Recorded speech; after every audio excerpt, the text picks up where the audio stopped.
काफी अहम मानी जा रही है क्योंकि 1974 तक इस द्वीपीय देश के एक तिहाई हिस्से पर तुर्की का कब्जा था।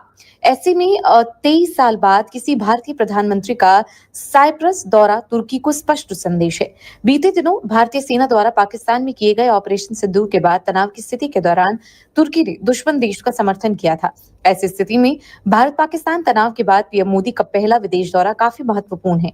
G7 शिखर सम्मेलन के दौरान प्रधानमंत्री मोदी साइप्रस, कनाडा और क्रोएशिया की यात्रा पर रहने वाली है। क्रोएशिया की यात्रा किसी भारतीय प्रधानमंत्री की पहली यात्रा रहने वाली है।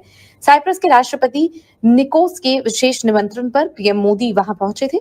इस दौरान पीएम के साथ लगभग 100 अधिकारियों का एक बड़ा प्रतिनिधिमंडल भी पहुंचा है। साइप्रस की यात्रा भारत के दृष्टिकोण से कई मायने में अहम है।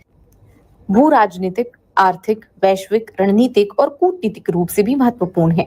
पिछले 40 सालों में केवल 2 भारतीय प्रधानमंत्री ने साइप्रस का दौरा किया। साल 1982 में इंदिरा गांधी और 2002 में अटल बिहारी वाजपेयी ने यात्रा की थी। ऐसे में किसी भारतीय प्रधानमंत्री की यात्रा 2 दशकों के बाद हो रही ये यात्रा दोनों देशों के संबंध और रणनीतिक साझेदारी को मजबूत करने के लिए नए सिरे से ध्यान केंद्रित करने पर इशारा करती है।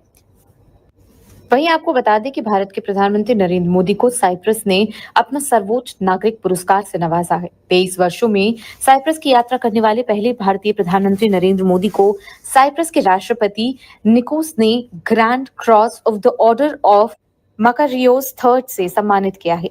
पीएम मोदी रविवार को इस भूमध्य सागर द्वीप देश पहुंचे हैं, जहां राष्ट्रपति निकोस ने एयरपोर्ट पर उनका स्वागत किया था।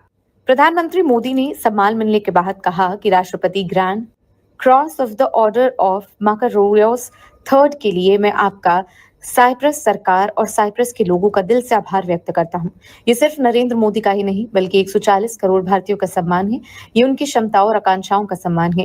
ये हमारी संस्कृति, भाईचारे और वासुदेव कुटुंबकम की विचारधारा का सम्मान है। मैं इसे भारत और साइप्रस के बीच मैत्रीपूर्ण संबंधों, हमारे साझा मूल्यों और आपसी समझ के लिए समर्पित करता हूँ। सभी भारतीयों की ओर से मैं इस सम्मान को बहुत विनम्रता और कृतज्ञता के साथ स्वीकार करता हूँ। ये पुरस्कार शांति, सुरक्षा, संप्रभुता, क्षेत्रीय अखंडता और हमारे लोगों के प्रति हमारी अटूट प्रतिबद्धता का प्रतीक बना रहेगा। वहीं इस यात्रा को लेकर पाकिस्तान और तुर्की में हलचल मच गई होगी और उन्हें मिर्ची भी लग सकती है। पीएम मोदी का साइप्रस दौरा तुर्की के राष्ट्रपति रेसिप तैयब एर्दोगान की आंखों में बहुत चुभेगा। पीएम मोदी कनाडा में होने वाली G7 की बैठक में भाग लेने से पहले साइप्रस पहुंचे। यहां उन्होंने सीईओ फोरम को संबोधित किया। मोदी ने साइप्रस को यूरोप का द्वार बताया। कहा कि इस साल के आखिरी तक भारत और यूरोपीय यूनियन के बीच फ्री ट्रेड एग्रीमेंट करने के लिए प्रतिबद्ध हैं। उन्होंने ये भी कहा कि हम भारत में बुनियादी ढांचे के विकास में सालाना $100 अरब से अधिक का निवेश कर रहे हैं।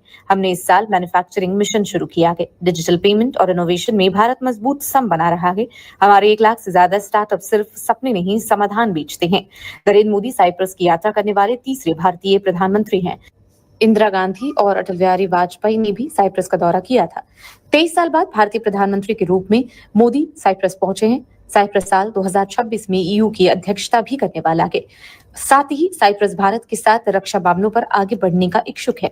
डिप्लोमेसी में सीधी कुछ नहीं कहा जाता, इशारों में संदेश देने की कोशिश की जाती है। यही कोशिश भारत ने भी की है। पहलगाम आतंकी हमले के बाद भारत ने जब ऑपरेशन सिंदूर लॉन्च किया तब तुर्की पाकिस्तान के समर्थन में खुलकर आ गया था। मीडिया रिपोर्टों के मुताबिक भारत पर जवाबी हमले करने के लिए तुर्की ने पाकिस्तान को ड्रोन्स भी भेजे। तुर्की के राष्ट्रपति एर्दोगान रह रहकर कश्मीर का राग भी छेड़ते हैं। ऐसे में पीएम मोदी ने साइप्रस जाकर तुर्की को कूटनीतिक संदेश देने की कोशिश की है। नरेंद्र मोदी यूरोपीय देश साइप्रस की यात्रा पर है। पीएम मोदी की यात्रा कूटनीतिक रूप से काफी अहम मानी जा रही है क्योंकि 1974 तक इस द्वीपीय देश के एक तिहाई हिस्से पर तुर्की का कब्जा था। ऐसे में 23 साल बाद किसी भारतीय प्रधानमंत्री का साइप्रस दौरा तुर्की को स्पष्ट संदेश है। बीते दिनों भारतीय सेना द्वारा पाकिस्तान में किए गए ऑपरेशन सिंदूर के बाद तनाव की स्थिति के दौरान तुर्की ने दुश्मन देश का समर्थन किया था। ऐसी स्थिति में भारत पाकिस्तान तनाव के बाद पीएम मोदी का पहला विदेश दौरा काफी महत्वपूर्ण है। G7 शिखर सम्मेलन के दौरान प्रधानमंत्री मोदी साइप्रस, कनाडा और क्रोएशिया की यात्रा पर रहने वाली है। क्रोएशिया की यात्रा किसी भारतीय प्रधानमंत्री की पहली यात्रा रहने वाली है। साइप्रस के राष्ट्रपति निकोस के विशेष निमंत्रण पर पीएम मोदी वहां पहुंचे थे। इस दौरान पीएम के साथ लगभग 100 अधिकारियों का एक बड़ा प्रतिनिधिमंडल भी पहुंचा है। साइप्रस की यात्रा भारत के दृष्टिकोण से कई मायने में अहम है। भू राजनीतिक, आर्थिक, वैश्विक, रणनीतिक और कूटनीतिक रूप से भी महत्वपूर्ण है। पिछले 40 सालों में केवल 2 भारतीय प्रधानमंत्री ने साइप्रस का दौरा किया। साल 1982 में इंदिरा गांधी और 2002 में अटल बिहारी वाजपेयी ने यात्रा की थी। ऐसे में किसी भारतीय प्रधानमंत्री की यात्रा 2 दशकों के बाद हो रही ये यात्रा दोनों देशों के संबंध और रणनीतिक साझेदारी को मजबूत करने के लिए नए सिरे से ध्यान केंद्रित करने पर इशारा करती है। वहीं आपको बता दें कि भारत के प्रधानमंत्री नरेंद्र मोदी को साइप्रस ने अपना सर्वोच्च नागरिक पुरस्कार से नवाजा है। 23 वर्षों में साइप्रस की यात्रा करने वाले पहले भारतीय प्रधानमंत्री नरेंद्र मोदी को साइप्रस के राष्ट्रपति निकोस ने grand cross of the order of Makarios third से सम्मानित किया है। पीएम मोदी रविवार को इस भूमध्य सागर द्वीप देश पहुंचे हैं, जहां राष्ट्रपति निकोस ने एयरपोर्ट पर उनका स्वागत किया था। प्रधानमंत्री मोदी ने सम्मान मिलने के बाद कहा कि राष्ट्रपति grand cross of the order of Makarios third के लिए मैं आपका साइप्रस सरकार और साइप्रस के लोगों का दिल से आभार व्यक्त करता हूं। ये सिर्फ नरेंद्र मोदी का ही नहीं बल्कि 140 करोड़ भारतीयों का सम्मान है।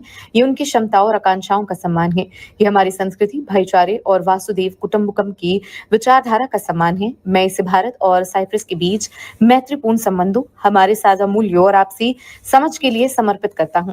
सभी भारतीयों की ओर से मैं इस सम्मान को बहुत विनम्रता और कृतज्ञता के साथ स्वीकार करता हूं।